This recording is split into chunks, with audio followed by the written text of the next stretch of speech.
You are listening to the Break Time Tech Talks podcast, a bite-sized tech podcast for busy developers, where we'll briefly cover technical topics, news snippets, and more in short time blocks. I'm your host, Jennifer Reif, an avid developer and problem solver with special interest in data, learning, and all things technology. After a conference last week, I've had some time to digest everything that I learned. In this episode, I'll highlight a few things that surfaced for me from the AI event, and then I'll talk about some content that I got published this week and some next tools that I want to explore. Then, keeping with our AI theme, I came across an article that talks about why tech solutions need more than just a vector database. The first thing I want to kick this podcast off with, though, is a shout out to the Arc of AI conference last week. This was a fabulous event with some really inquisitive minds and really thoughtful questions. I really enjoyed a lot of the things that surfaced. There were some things that I had to think about, or some really deep and intriguing questions and topics that I came across. I'm sifting through all of that information now, and hopefully we'll have some content or tools or things that I explore next based on that. First, though, is that I want to do a shout out to the organizers. They did an amazing job with the schedule. The sessions were a perfect length. There were good breaks in between. And then, of course, the layout of everything, the food and the location was all spectacular too, which always makes a conference even more fun. They've already scheduled the event for 2026, so if you're interested in getting in on the fun for next year, I would start planning early. You can already start. The first topic that came out of this event, though, for me was the extremes of AI. A lot of us see and understand that AI seems like a magic solution to a ton of problems, right? We want to toss AI at everything and just see where it's super powerful and where it kind of falls short. And those are things that we're continuing to learn. We've already figured a few of those things out, right? But we still see AI as the end-all be-all magic solution. And then on the flip side of that, we also see that AI has a lot of added complexity in a lot of ways and some limitations still. There's things that it really does not handle so well, or solutions that we try to stick it into that it's just not designed or meant to be in. I think what came out of this conference is that we have to remember that LLMs are a series of probabilities. They've been trained on a huge corpus of data, and they mostly retain and predict the next bit of word or solution or whatever it is, whatever type of model you're working with, whether that's text or images or some other type of modality. And so when we're talking to and working with an LLM, it's really all about figuring out the probabilities and guiding it into the right area. Now, I mentioned in a previous episode, as a side note, completely unrelated topic, that someone, when they are playing a game, they want to pick the highest probability plays or moves, right, in order to win the game. You go through, you're like, oh, I've got these, like if you're playing chess, for instance, oh, I have these several options that I can pick from for my next move. Which one has the highest probability of putting me in a winning situation at the end? We do that with sports or chess or board games or whatever it is we tackle. And why shouldn't we do this when working with tech solutions, especially thinking like working with an LLM? How do I get this LLM to hit the proper path of probabilities to give me the solution that I'm looking for on the other side? And I found this crossover a little interesting and kind of fun as well.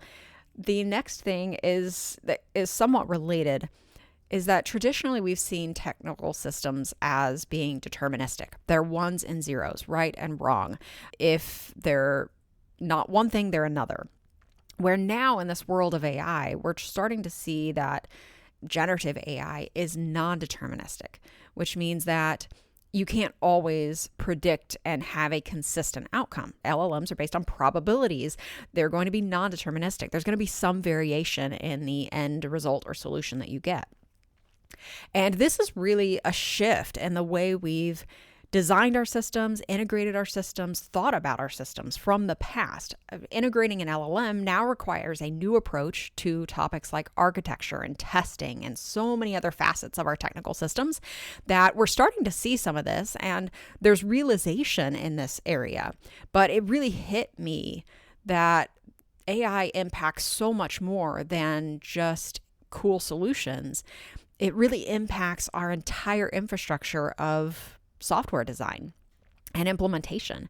And maintenance afterwards. After all of this at the conference last week, I started to put together some of the content that I've been wanting to publish for a while. The first piece of this was just getting data loaded to Pinecone. So I put up a code repository as well as an accompanying blog post this week that is finally published. So that should be available. It walks through the whole journey of how I ended up getting data into Pinecone, which was a much longer and more complicated journey than what I anticipated or had hoped. But I came across some good realizations along the way, and hopefully some of the tidbits that I came across will help somebody else if you're looking to load data into Pinecone as well. There also were some other tools that I'm starting to look at now after coming out of the AI event last week and seeing some of the latest tech and things that are going on in the industry. I really would like to look at some of these coding tools that seem to be all the rage right now, and explore more on the things they can do, their strengths, their weaknesses, the way that I can influence my daily workflow as well for implementing some of these things. And then looking a little bit at MCP as well. You've probably heard this term if you're kind of keeping up with the AI space at all. They are also super popular right now. And I really just want to understand why that is and how they're useful and what these types of things mean for integrating them into our tech systems and our daily work. The article that I wanted to highlight this week is one from the Redis blog that is called "You Need More Than a Vector Database." I really loved this article. It had raised some really great points and things that actually overlapped really quite well with the Arc of AI event I was at last week and some of the topics we've already discussed. So I'll walk through this. We're going to keep with our AI theme for this episode. And then, of course, there's a little bit of plug for Redis AI at the end. And this is a Redis blog after all. They're going to have a little bit of a marketing plug there. But again, some of the points raised here are super interesting and I think super valid and something that we need to consider or talk more about. The first in the article is that this technology for vector databases and vector similarity search has existed for a while, but the latest AI wave has really made them vital, fast, and easy to use. However, the author makes the case that most of our use cases still need a combination of vector plus lexical or keyword search to make them flexible and useful. And if you think about this, most technologies don't do one particular thing and one thing only, right? You have to build in some kind of well-rounded set of functionalities. This exists for any database. It exists for any technology tool or implementation or architecture. You need it to be able to handle multiple different things. Flexible keyword searching, fuzzy searching, all that sort of stuff, even just for the lexical side of things. Vector really is no different. It's one component in a vast array of functionalities that need to be covered when you're doing data searches in general. Then the author goes into the fact that vectors and embeddings sound fancy, but here's the definition he gave that I really loved. Vectors are numerical fingerprints of data. And the author says that we tend to overcomplicate things. We want to make things sound more complicated than they actually are. But I really loved the idea that we should think of vectors as a unique fingerprint for a piece of data. I thought that was really cool. The author goes into a little bit about the vector math and the high-level concepts there, but he goes on to say that the vector math piece isn't that difficult. What's difficult is what comes after all of that, right? Vector databases make similarity search easy and fast, but there are other challenges that need to be overcome for more complete and robust solutions. The challenging bit is in the implementation, the availability, the resiliency, the data load, the real-time transactions, the operations types of things. Vector databases are just one piece of that puzzle. The author points out there's some things in the testing and evaluation processes that need to adapt in order to handle these new systems, which was something that I actually just talked about that came out of the Arc of AI event.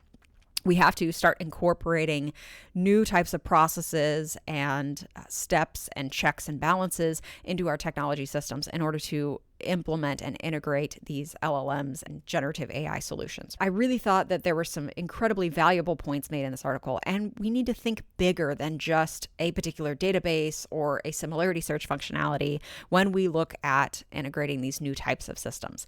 Of course, there are things that are being progressed on. There are some changes being made. There's some good work going on in the space, but as with anything, we have to remember that it's not a silver bullet. This week allowed me some time to sift through all the great ideas and thoughts that bubbled up from last week's Arc of AI conference. I was also able to catch up on some content about my journey through loading data into Pinecone with Spring AI. We rounded out the episode stepping through the Redis blog post about why we need more than a vector database. As always, thanks for listening and happy coding.